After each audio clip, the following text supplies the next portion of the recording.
Greeting, ladies and gentlemen, wherever you are in this world. Let me say this first. From the river to the sea, Palestine will be free. Let me go back to my topic. There is nothing wrong with you.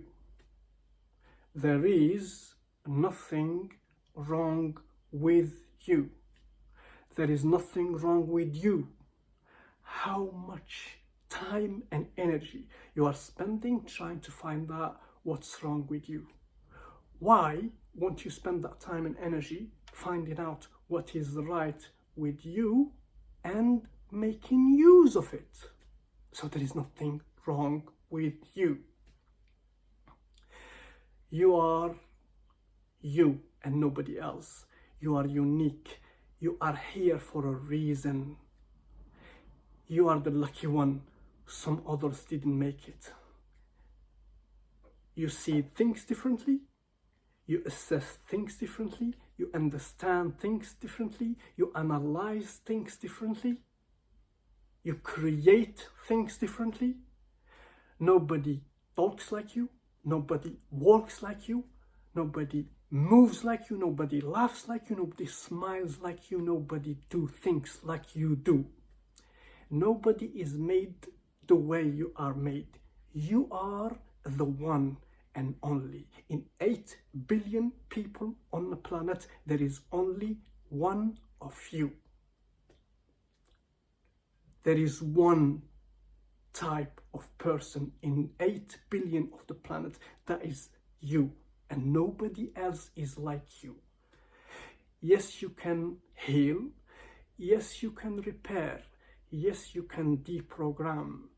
Yes, you can unlearn all the bad experiences from childhood to relationship to disasters to the monsters you met in your life. But currently, there is nothing wrong with you. And as that unknown quote, you're not weird, you are limited edition.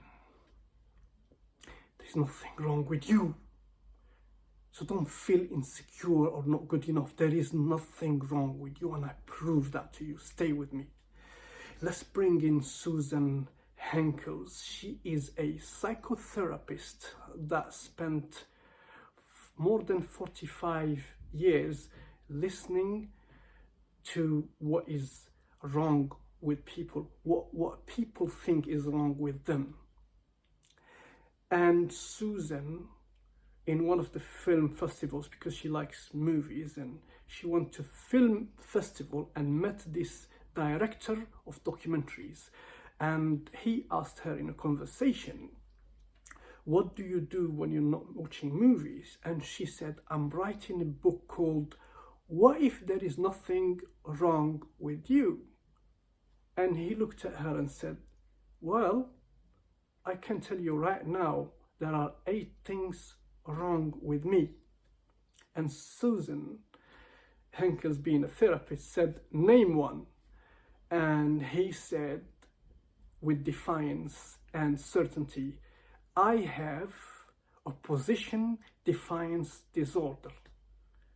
And Susan responded, and what's wrong with that? And he said, well, I defied my parents and teachers at school. And Susan said, what's wrong with that? And he said, well, I didn't comply at school and I didn't listen to anything I've been told at home. And Susan said, what's wrong with that? And he said, well, I was always bad-tempered and I argued with my parents, and I didn't have no friends, and I liked being alone. And Susan said, what's wrong with that? And the conversation went back and forth, and finally he said, I actually liked being alone. I liked being alone because I was able to write stories and write film scripts in my head. And then he said, think of it, the opposition defines disorder. Had me been the great film director that I am now. So, there you have it. There was nothing wrong with him. There is nothing wrong with you. There is nothing wrong with you. Thank you for watching and listening. See you on the other side.